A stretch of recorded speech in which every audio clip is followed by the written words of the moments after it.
And also over the last few years, she's had a very big service project, which is health and safety in Madhuban at the 3 complexes.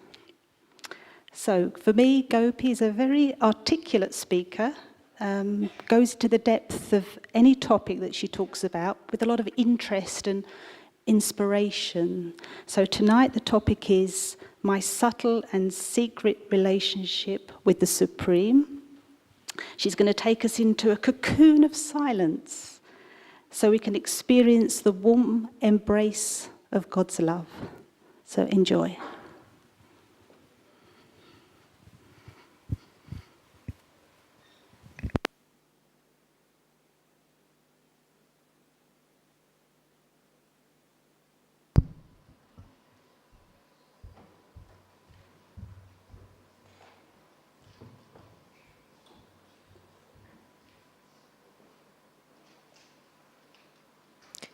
Om Shanti.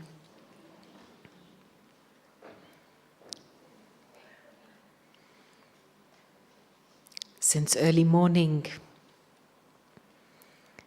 Daddy's love, and especially silence, has been quite a powerful presence. And today, as I was discussing earlier with Trish,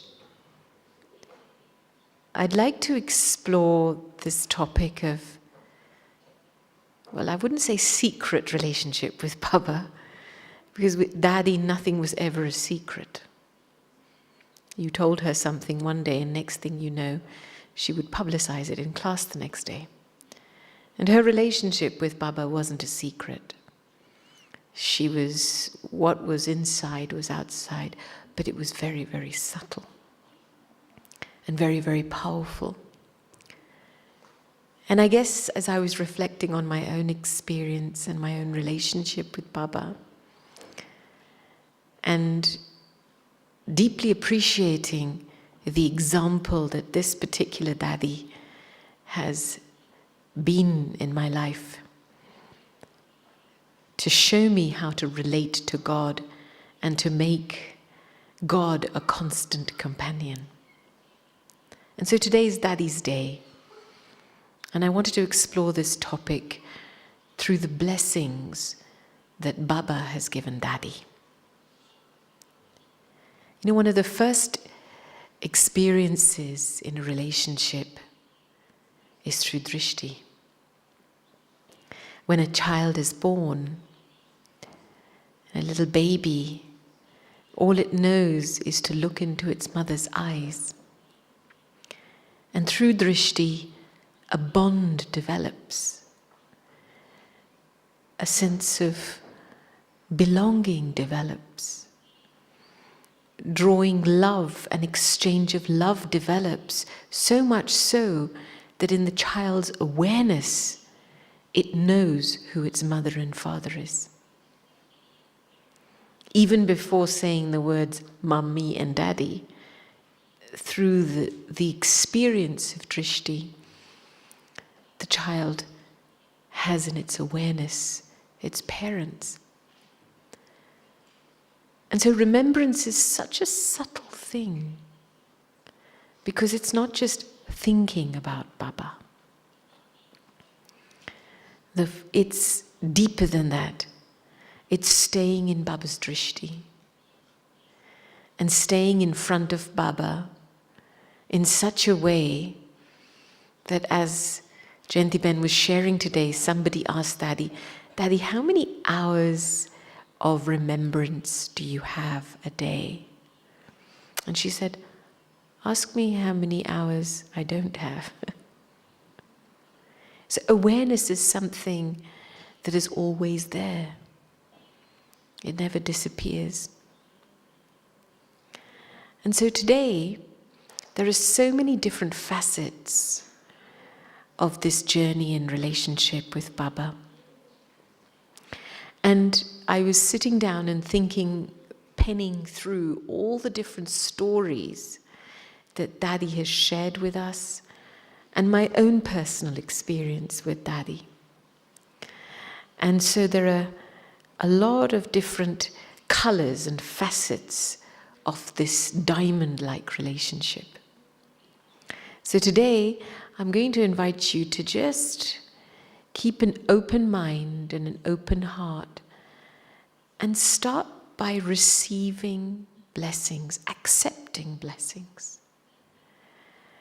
I remember many years ago, I'd interviewed the 3 daddies at different points. First was Daddy Kumarka, and I'd asked her the question, Daddy, why does Baba love you so much? And Daddy looked at me and said, because Daddy's eyes have never become absorbed in a person or a thing.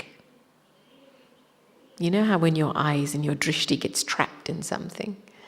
Daddy's eyes have never become trapped in a person or a thing. Only one Baba and none other. And that was very true of Daddy Kumarka. And then I asked Daddy Gulzar a little bit later in a different context, Daddy, why does Baba love you so much? And Daddy replied, Gulzar Daddy replied, because I've made Baba my world, and Baba is in my sanskars. So in Hindi they rhyme. Sanskar and sansar, world. Baba is in my sanskars, and Baba is my world, my sansar. And very true once again. If you look at Gulzar Daddy's life, she renounced all Lokik activity. You know what we do for ourselves, to fend for ourselves every day? She didn't have any of those sanskars for fending for herself. To be Baba's mini Bhagirath chariot. And then much later, I asked Daddy Janki the question, why does Baba love you so much? And Daddy replied to say, because she's followed every one of Bab Dada's directions and made them practical.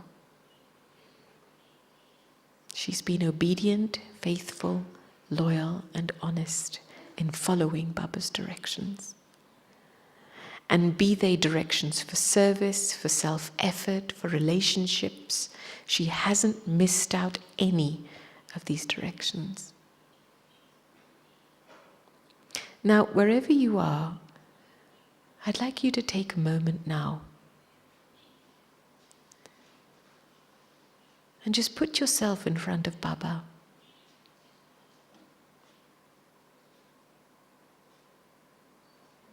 And just feel the response to this question. Why does Baba love you so much?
This is a very important question to answer for yourself. And it's not something to think, it's something to feel. Because as Baba spoke in this morning's Murli, he was very clear about there's some speciality in each soul that has attracted God to you. And if I can feel that attraction that God has for me, then it will always keep me in an orb of feeling special and unique. Yeah, that's what we want. That's what, human love, and when people get, because they feel special to each other. I remember the last conversation I had with Daddy Janki was in December 2019. And we were in her bedroom, and this was just before she was going to embark on a tour of Bangalore. And I asked her the question, I said, Daddy, what are you seeing right now? And she said, in our days with Sakar Baba, we always had this feeling that we were special. Baba gave that feeling to us, and we also accepted and had that feeling inside ourselves. And now, in all the expansion, there's an ordinariness that's emerged. People are walking and moving around, being ordinary. And so then I asked her, what is it going to take for people to feel special again? And she gave a very interesting response.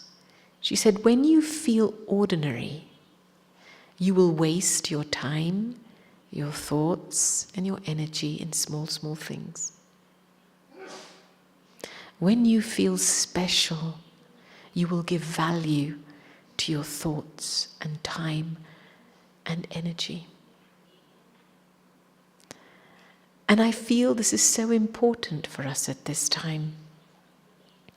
Because as Brahmin souls, ancestor souls of the world, it's on our specialities, on the shoulders of our specialities, that the progress and the fortune of other souls also rests.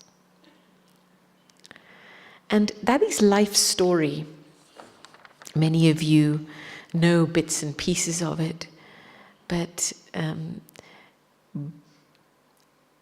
Daddy's family, Baba knew Sakar Baba, had a good connection with Daddy's family.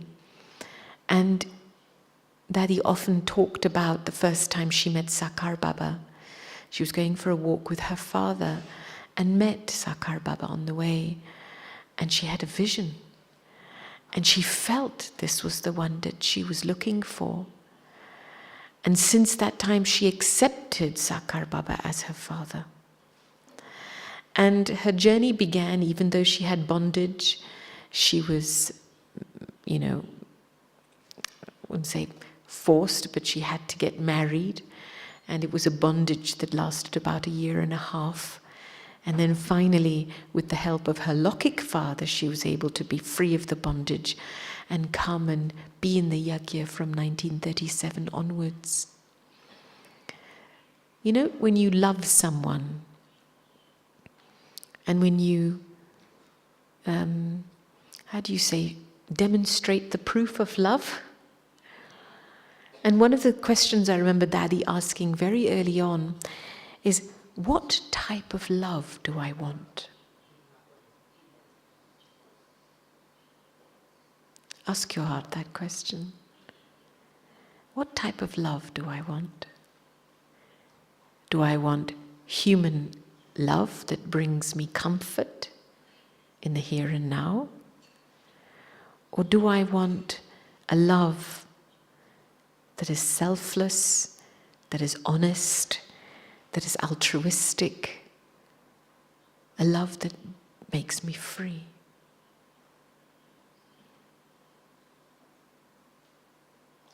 Because this is the basis.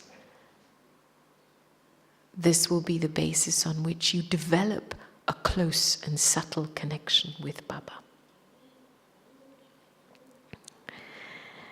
Daddy, since a young age, she's always had some health issues or another.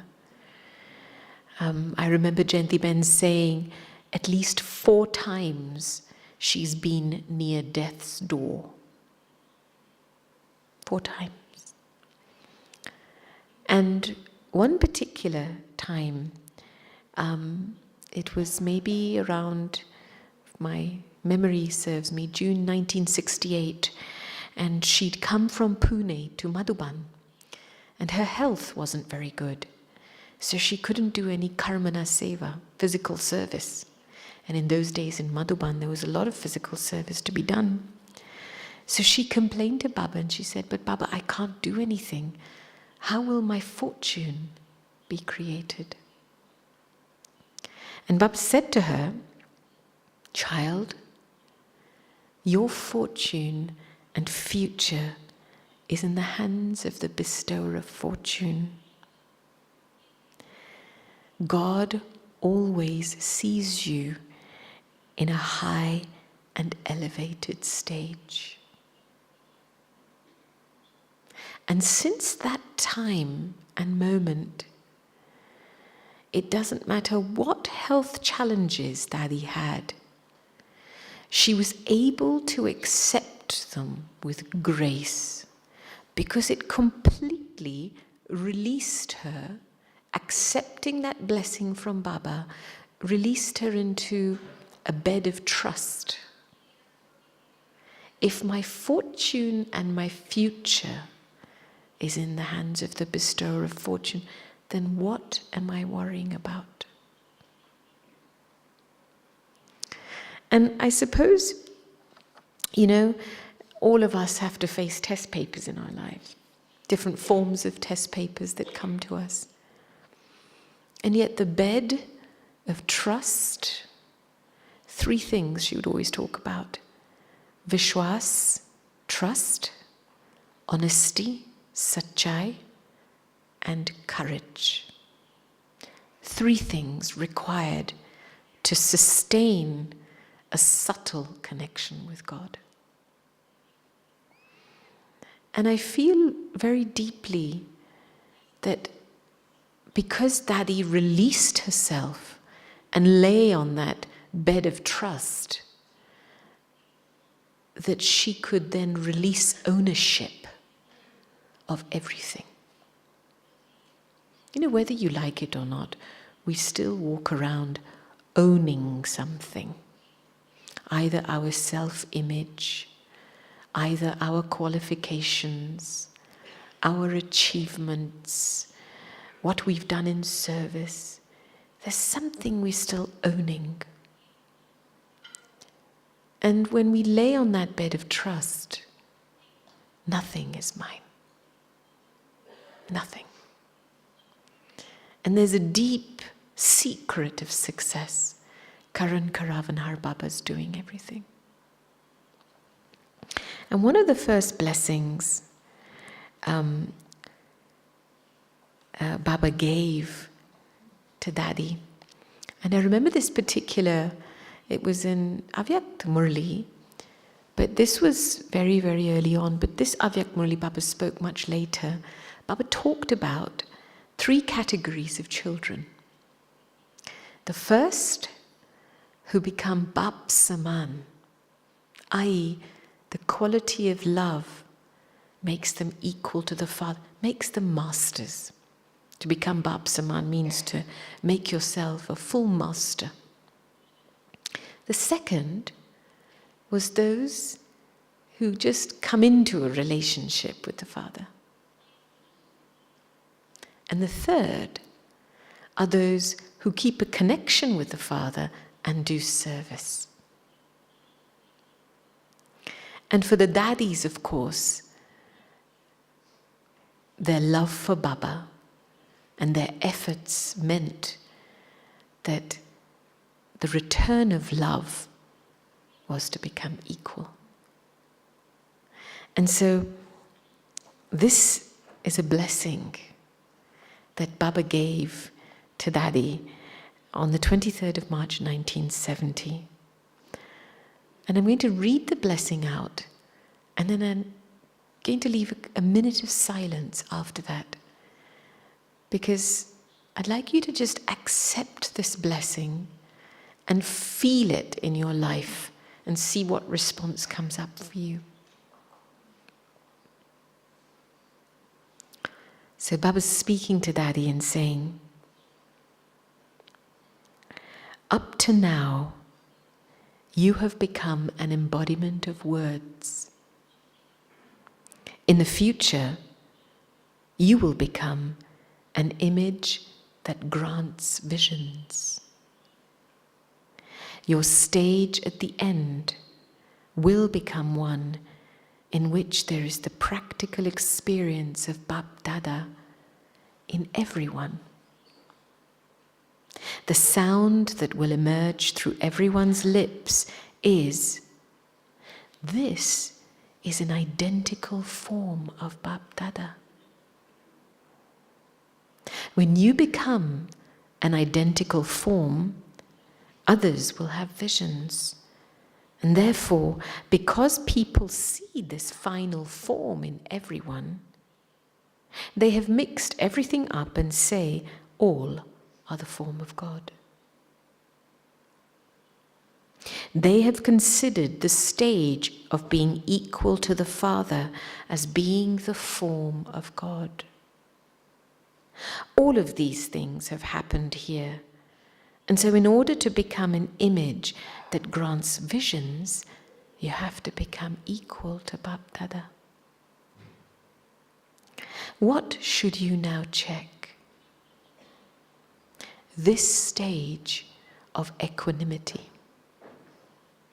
There should be no other form of checking. Those were the things of childhood. You now have to check this.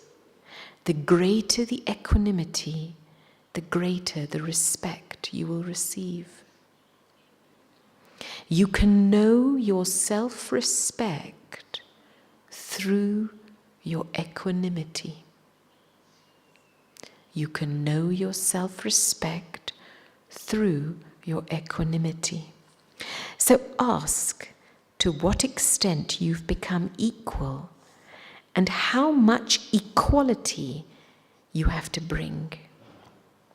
This is what you have to check and inspire others to check.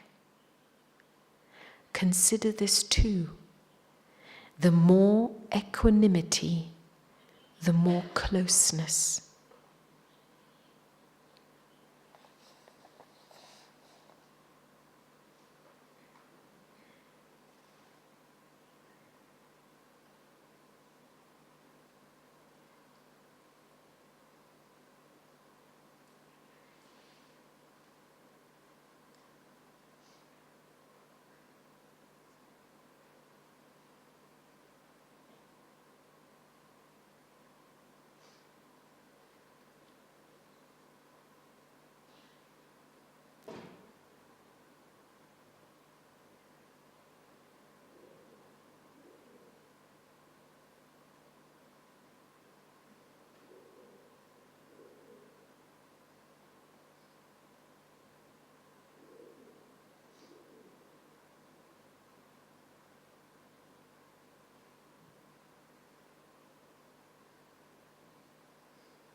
Daddy's approach and my feeling about coming close to Baba is less about making the effort to come close to Baba and more about removing what's in the way, finishing what's in the way, because this is a relationship that is eternal.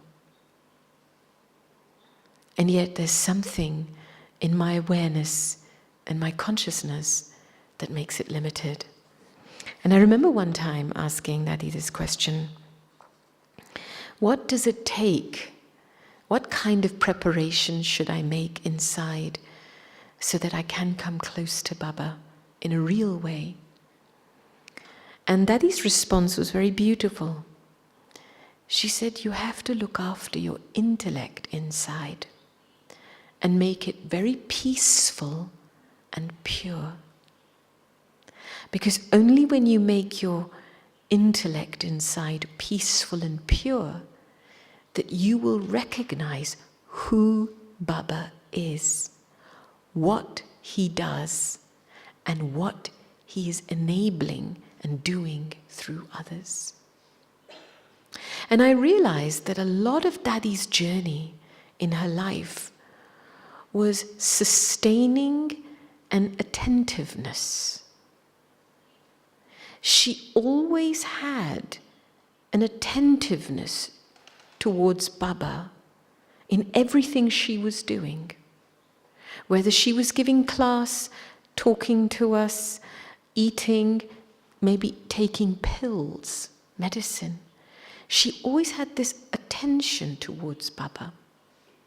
You know, nowadays we get this question, well, how can I pay attention? You know, I've got so many things we have to do in our lives, and how can we remember Baba? And yet, this faculty of paying attention to something you love whilst you're doing something else is there. Think about a mother that's holding a baby in her arms. She's got the baby, she's walking around the house, she cooks and cleans, and she's on the phone. At no point does she say, oh, oops, I dropped the baby. I forgot I had a baby in my hand because I was so busy cooking or so busy walking or so busy on the telephone. I forgot I had the baby in my hands. And this was one of Daddy Janki's favorite phrases, you know, to make God your child. Make Baba your baby, and you will receive the experience of Jivan Mukti, liberation in life. That the experience of having Baba as your baby and enabling that attention to remain on Baba means you will remain liberated from being trapped in any scene that comes in front of you. You won't get trapped in what you're doing. You won't get trapped in the stories of that people come in front of you with. Because just that attentiveness on Baba gives you the experience of freedom. You know, Baba is amazing. Baba can be whatever you want him to be. And Baba's presence acts like a buffer. Baba's presence also acts like blotting paper. It takes things away before it reaches you. And this is what I noticed about Daddy a lot. It wasn't that she was paying attention to me, but she was with Baba and listening.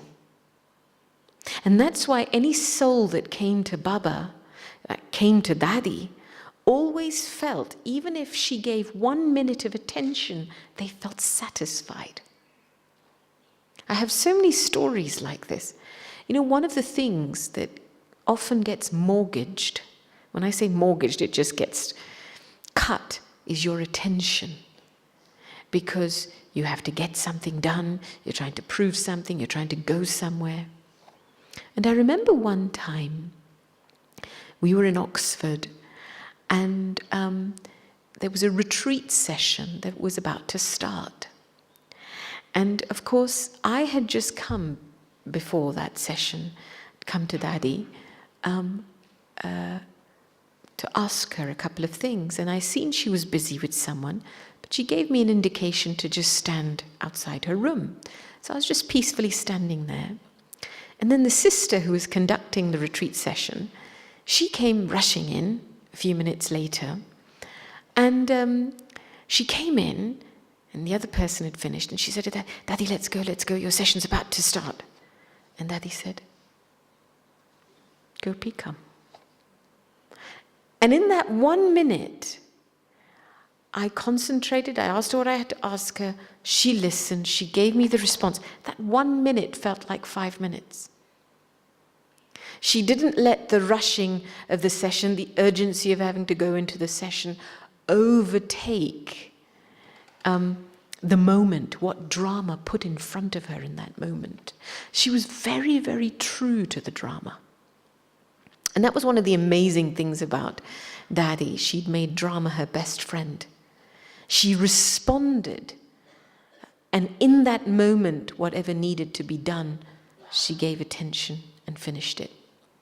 There was never anything left over to the next thing. This was one of Daddy's slogans, Ab nahi to kab nahi. If not now, then never.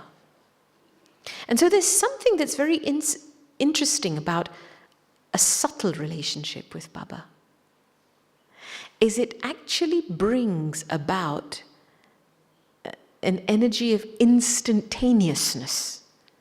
You will be instantly proactive in life when there is subtle attention on Baba.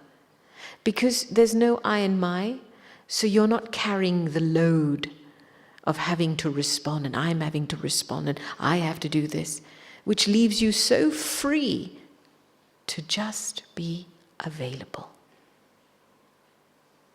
Which is what these daddies were, completely and fully available. I remember one time, it was an interview with Daddy on the subject of Sakash. Because it was a series of murlis Baba had spoken about on Mansa Seva. And Daddy had described Sakash. Often the normal kind of human interpretation of Sakash is you visualize somebody, you put them in front of Baba and you think about them and you send them light and might and good wishes. That's still gross.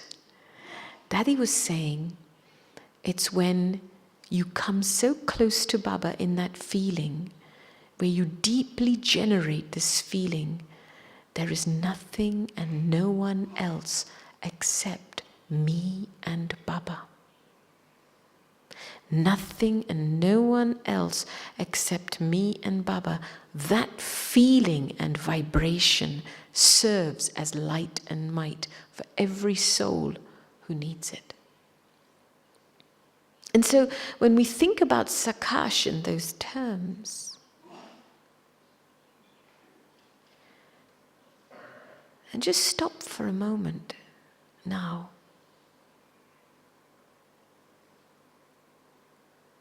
And just step into that world with Baba. Right now. It's just me and my Baba.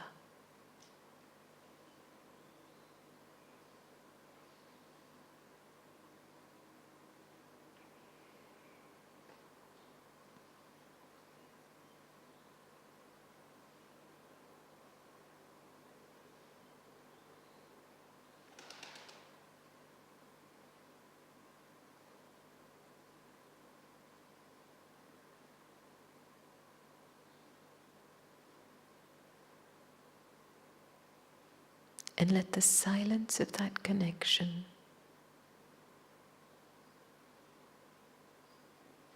transform into light and might.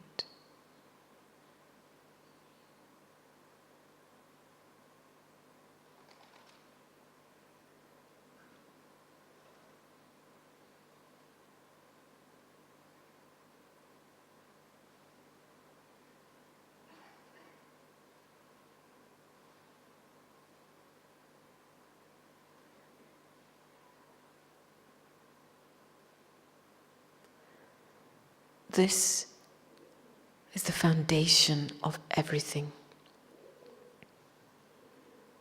Daddy would often say to us, realize your weakness. And one day, whilst taking her for a walk, I said to her, Daddy, will you tell me what my weakness is? And she said to me, why should I do your work for you? Good point.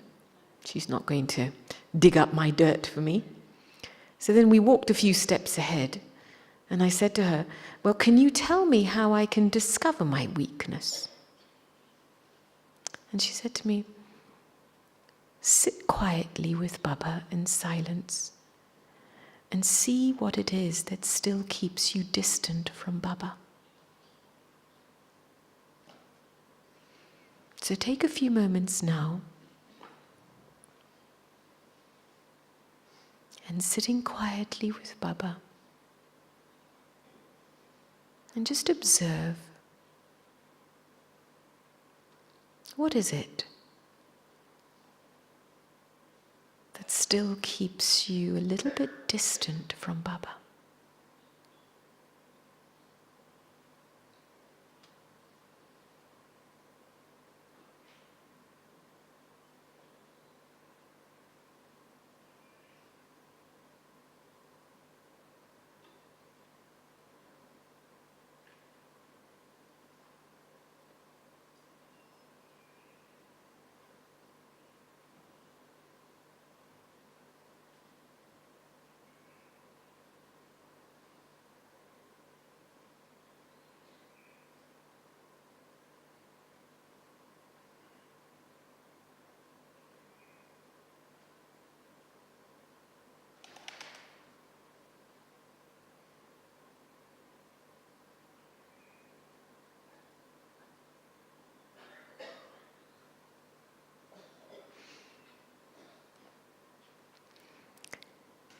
the last few years before Daddy passed away,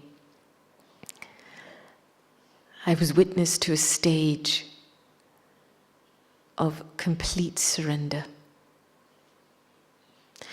Daddy had a powerful will, and she didn't like being told what to do, as most of us don't. But she always made her own program. Didn't matter who was around her. She knew what she had to do. And over the course of time, she just completely surrendered to the drama and to what was around her. And I would watch these brothers pick up her wheelchair, like, you know this garden, the Janki Park here, and then there's some rocks and there's this swan there, and one of the brothers decided we need to take a picture of Daddy by the swan. So 4 brothers picked her wheelchair up and climbed the rock with it and put her next to the swan to be able to take a picture with her. And she just sat there like this. I mean, that was an utter marvel for me, because had anybody done that to me, it would have been a completely different story. And I thought, gosh, it was like whatever last few moments that souls in her company, whatever they needed from Baba, she just surrendered and allowed Drama and Baba to give them whatever they needed.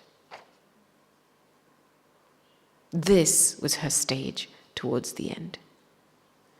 And I feel that in our Brahmin journey, that's where we're headed. You know, and there's such an internal effort and preparation and cultivation of yourself to come to a point at which you are a completely clean conduit, where there's nothing left of you, so that Drama and Baba can use you like a puppet to fulfill numerous desires all at once. Because in that moment, as she's surrendered, not only the people around her are getting what they need, but the devotees who are worshipping her images are also experiencing something. And this is something that I've just really appreciated with Daddy. Her generosity and her big-heartedness. To reach the point of complete surrender, you need to cultivate a big heart. You can't just suddenly wake up today and say, well, I'm just surrendered to Baba. There's too many strings holding you down of subtle I's and my's. You need to pass a few hurdles. And there's a particular blessing that Baba gave Daddy. And I call it a big heart, because, you know, this is what I feel is the basis and the preparation required for the journey to complete surrender. And this was a blessing Baba gave to Daddy in April, the 1st of April 1978. When you carry out any program with a big heart, it is good. There should not be questions of how or what will happen.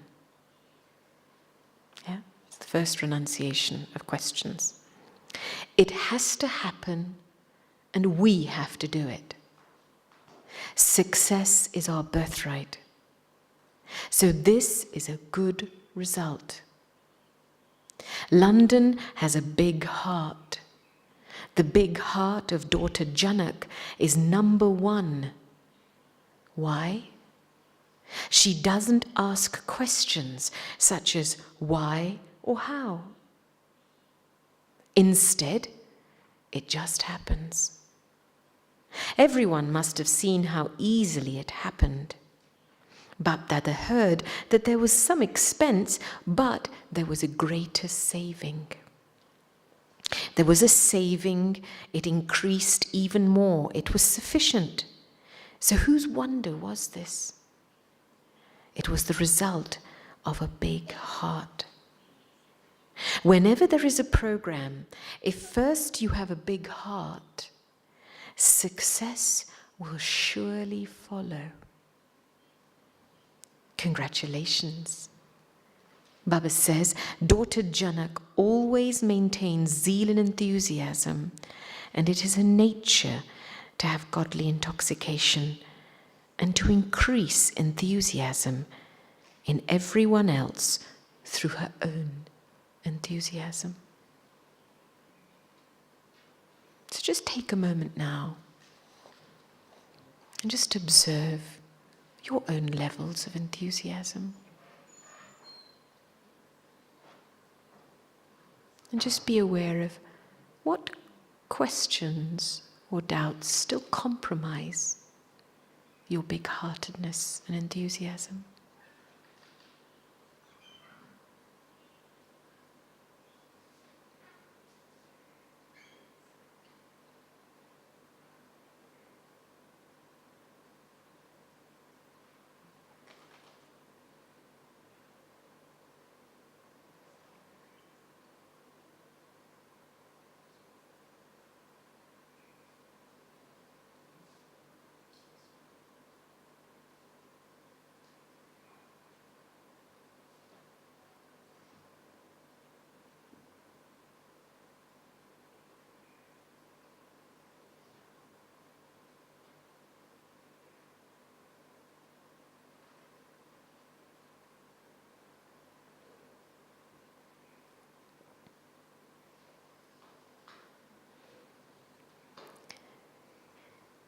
One of the signs of enthusiasm is lightness.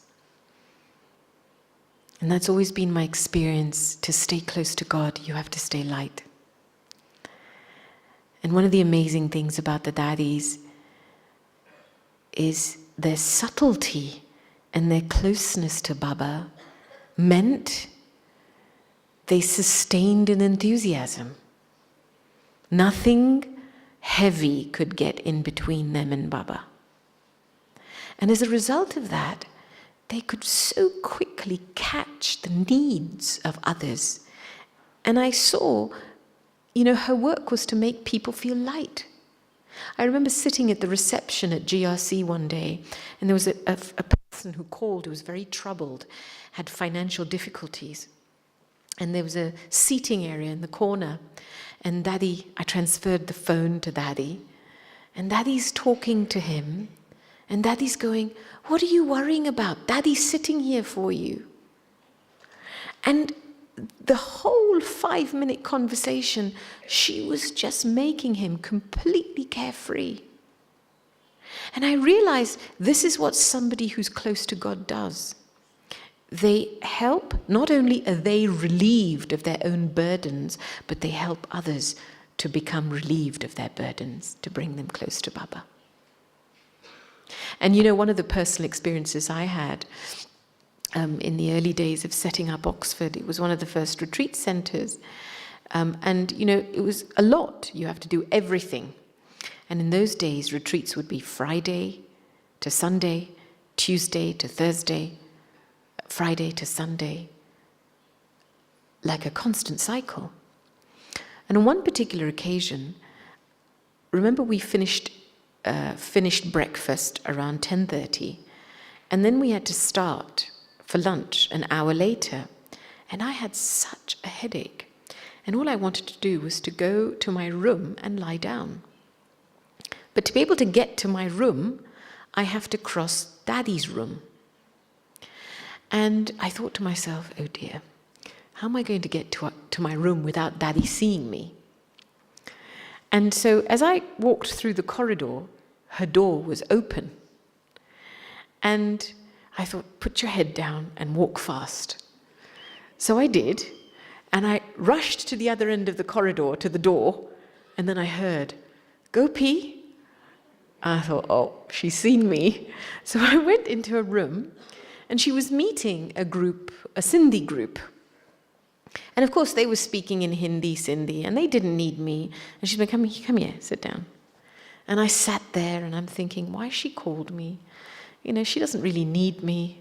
I could be lying down in bed. I've got a headache. And then, she's having this chit-chat with the group. And I'm sitting there, 10 minutes, 12 minutes, 15 minutes go by.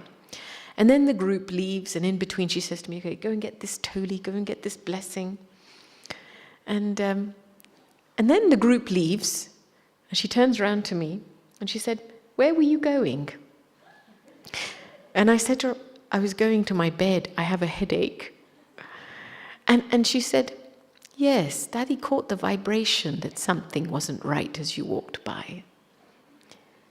Do you know why Daddy called you? Daddy called you to make you light. See these 10-15 minutes of chit-chat? Daddy will tell you a secret. Never go to bed with a heavy head. Always make yourself light with something, then go to bed. She said, do you feel better? I said, yes, Daddy, I feel better. It was, nice to be with you always. And she said, okay, now go to bed. And I was so touched. It's like when you think about care at the deepest level, you can't fake this. This is the byproduct of what you do with yourself and God. You can only sustain someone on the basis of how you sustain yourself. And these are the small aspects of Daddy's care. And you would say it's fortune, but I would say it helped me to understand the kind of effort I need to be making. And of course, in all of Daddy's life, to sustain, when I said to ask yourself the question, what kind of love do you want? If you sincerely want altruistic love, then it comes with a condition. And that condition is zero waste. And that was Daddy's principle. Daddy often in the early days of her life would be called a sannyasi because she would spend so much time on her own in solitude. But later on, all of that cocooning work she did in her early years meant that she could serve in an unlimited way with her pure drishti and pure attitude. So much so that in 1974, after decades of tapasya and service in India, she came to the West to expand services. And do you know somebody from the age of 60 to 104 supporting the expansion of Baba's services in 120 countries worldwide? It's phenomenal. And in that time, in 74, service was increasing in Bharat. Sudeshti often tells us in Delhi, there was a classroom of 300 people.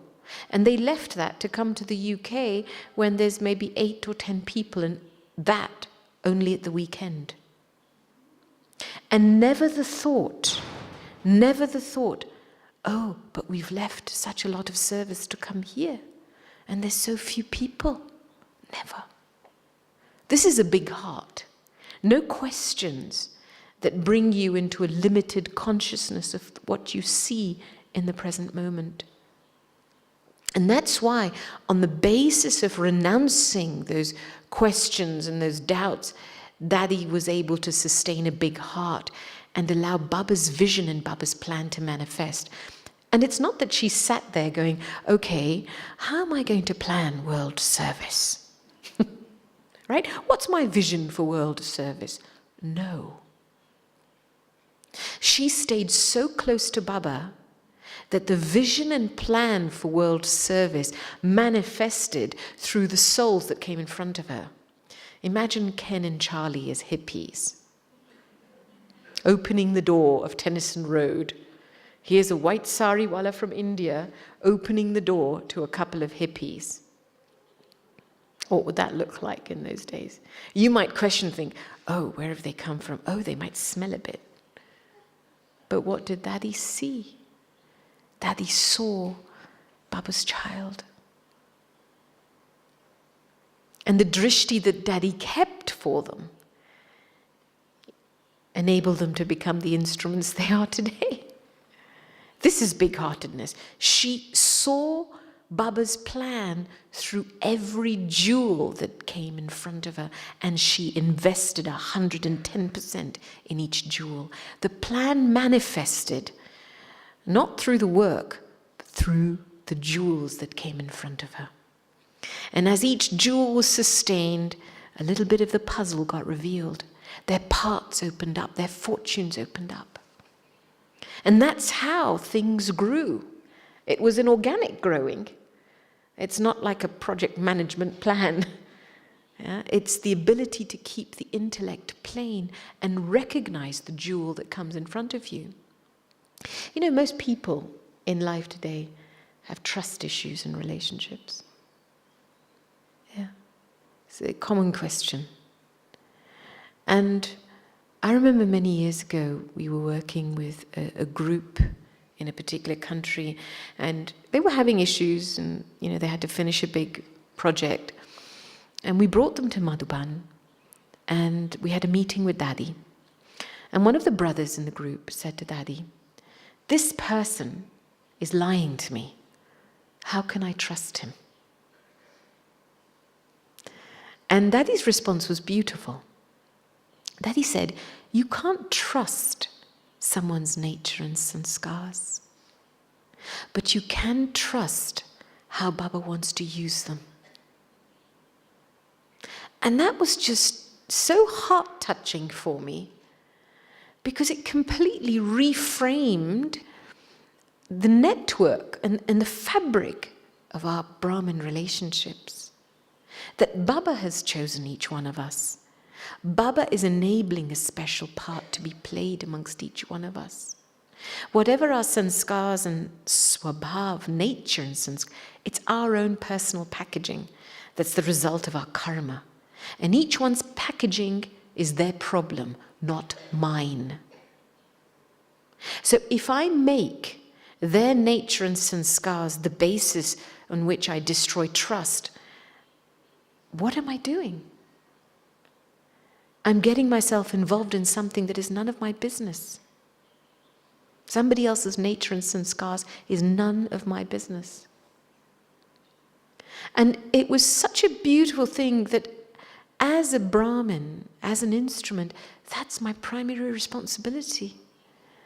To keep my drishti, the inner eye of my perception, so clean that I can recognize why Baba's chosen this individual and what Baba wants to do through them. And to stay stubborn to that. Yes, things happen. Yes, there'll be times when people come under an influence and say and do things. Daddy would say to us, "Don't blame anybody, they're just under an influence. Have mercy." And of course your ego in that moment reacts and says, "But they lied to me." Right? And yet, the merciful vision of seeing that a soul is under the influence of their own nature and sanskars.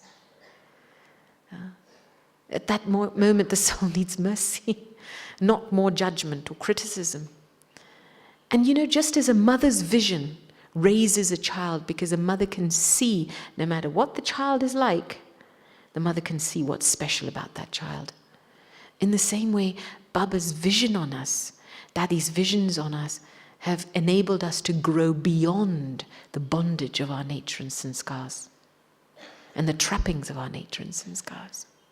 And that's the gift we need to give each other. And of course you might think, Daddy used to listen to stories. Absolutely not. I remember one time taking her for a walk. And one of the things I appreciated about Daddy from a very young age, I've known Daddy as childhood friends, not just her, but other daddies. She would always say to me, "Make me your friend." And for me, that was the best relationship, because I could just be open with her as I was and what I was. And I learned so much through that. And in one particular walk with her, I said to her, we usually used to walk in silence. And then she said to me, "Is everything okay?" I said, "Yes, but Daddy, there's one particular brother I'm having difficulty with. He's doing this, he's doing this." And she stopped halfway.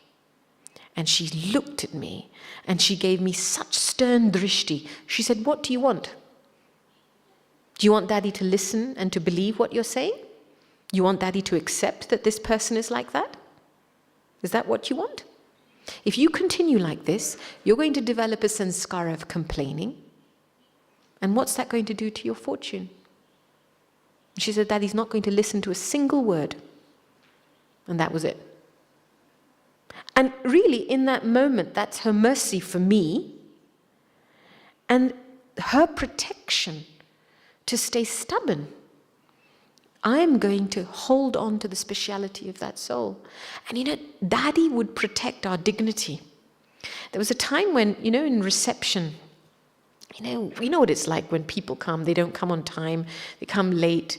And there's a particular sister sitting at reception, and the notice had gone out to all the retreat people to come at a particular time so they could be served lunch on time. Lunch was a very narrow window.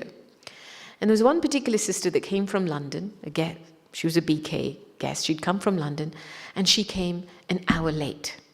Okay? So she arrived expecting lunch. And this sister at reception got a bit flustered because there was no food, and then there was nobody to take her to a room. And so in the fluster, because she was trying to make arrangements, there was a bit of a reaction. And so the BK got quite upset. And later in the evening, she went to Daddy, the BK went to Daddy and complained. And she said, I came and I wasn't given any food, and I wasn't, handled properly, and I wasn't welcomed well, And Daddy said, oh, well, who was at reception? Daddy said, and she said, it was this sister at reception. And Daddy said, oh, but this sister's like this, and she has this quality, and she's always so kind, and she's always so respectful. And Daddy gave her a list of 20 specialities. So much so that BK guest just melted, and later on went to apologize to the sister at reception, to say, I'm really sorry for my reaction. What is our business? This is the effort that keeps you close to God, where we protect each other's dignity and self-worth. Because as we protect that delicate fabric of divinity, we automatically stay in God's heart. We stay. Sangam Yuga is the time to stay on God's heart throne. And so whatever I do, let me enable others to remain on God's heart throne. Let me talk about souls in such a way that people feel this one lives in God's heart. And I feel this is the support that's needed now for us to develop that harmony and unity, the purity of vision and attitude, to be able to reveal Baba to the world. Gosh, I have so many stories. I'm sorry, it's so hard to know where to stop. And I'm looking at the time, but I have 2 more things to share with you. Is that okay? One particular thing, it was a meeting with the teachers, a small group, and Daddy was going around asking each one of us to tell her at present time what we felt our subtle weakness was. She used to do this regularly, and it was very helpful because when you have to reveal your weakness, you let go of your body consciousness. That's part of it. And as you release body consciousness, you release the grip of your own nature and sanskars, right? And in one particular session, when it came to my turn, I said to her, Daddy, I don't criticize people here. I've managed to conquer that, critical thinking about people. But I do subtly observe that I note someone else's weakness. It's just a noting of someone's weakness. It's a subtle thing, but I note it. And she went into silence. She gave a beautiful response. She said, for that, just go deeper into the experience of the light of the soul. And even that will disappear. Daddy's compassion was incredible because her responses were not logical or rational, they were spiritual. She would never give you a response that made you compare something on a lateral level. Now, I remember somebody had written me an email, half a page, outlining my weaknesses and what I'd done wrong in service and how big an ego I had. And when I printed off this email, I didn't know how to respond to it. What was I going to do? Prove myself in every line? Yes, I have a big ego. Yes, I have aspects of my nature and sanskars that maybe, are a bit bossy, are a bit forceful. But in that moment, I remember reading that email and thinking, no, I can't respond to this email like this. It's not appropriate. So how do I respond? And then I thought, let me take it to Daddy. So I went to her room and I took her this email. She reads good English, huh? And I sat down. And she's reading this email of all my defects and weaknesses that somebody else has written. And I'm sitting here bracing myself, going, okay, you had the courage to tell her what your weakness was. Now, do you have the courage to listen to a correction? And I was kind of strengthening the waters in my stomach, bracing myself. And after about 5 minutes, she pulled down her glasses and she looked at me. And she waved this email at me and she said, if you keep this in your mind, in your conscious mind, then whatever Baba has given you isn't reaching that soul. And that soul's complaints will continue. In that moment, in 1 second, she released me from all self-consciousness.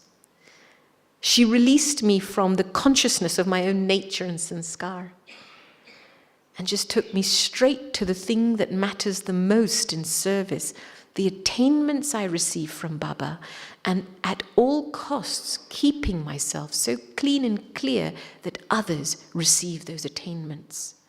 Which means I can't keep anything anyone has said in my mind or in my chit, in my memory track. And in an instant, and since that time when I reflected on this, I realized, why is it that people complain about me in Brahmin life, or complain about each other as Brahmins? Because they're not getting the benefit of your relationship with Baba. They're just hitting the wall of your nature and sanskars. But if I look after myself in such a way that whatever I've attained from Baba, people are experiencing, people will be able to accept me as I am and who I am. And that's her secret. And on the last note, one of the other things she shared, which is Daddy's strength, that whilst performing actions, accumulate the power of silence.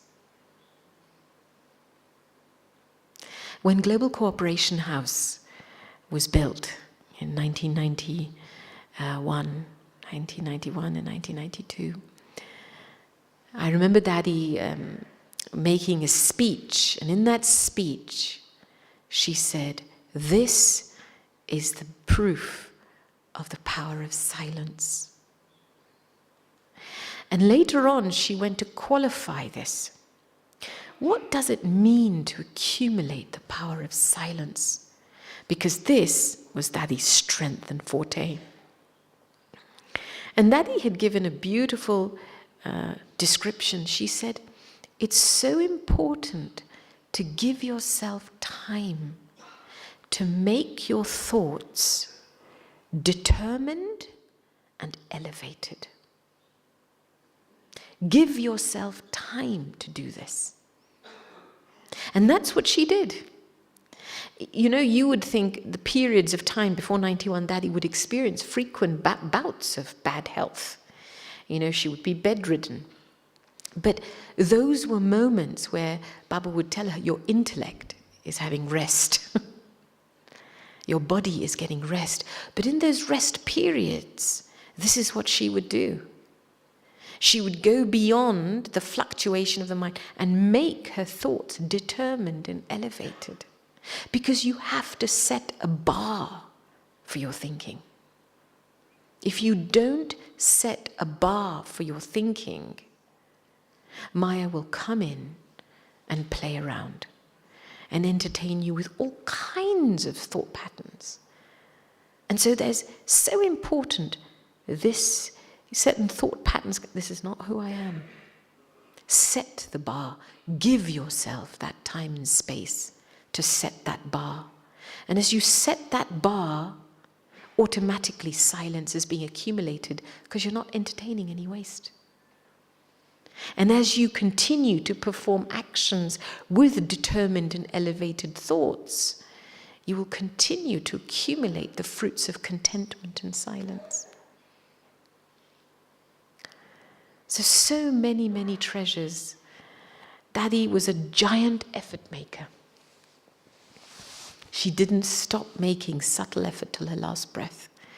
And it wasn't effort for her. It was love. Deep love from the heart to become like Baba.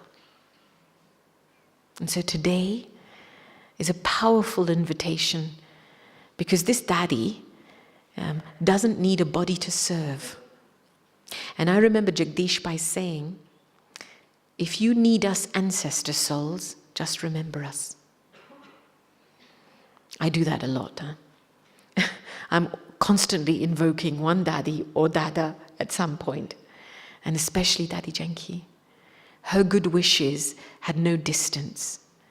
And today is a day to create a determined and elevated thought for yourself.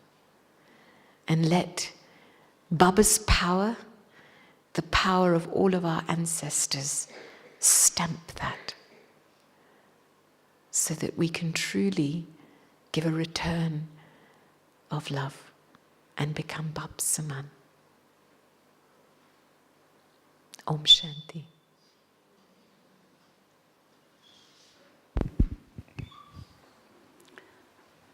So thought-provoking, so honest, mind-blowing for me. Gopi, you said that Daddy held no secrets in her life with Baba, but tonight Gopi's revealed many, many secrets of Daddy's practical relationship with Baba in practical life. Many secrets have been revealed to me, and I'm sure to you. So thank you very much from our hearts. Yes, Gopi Ben, thank you. Om Shanti.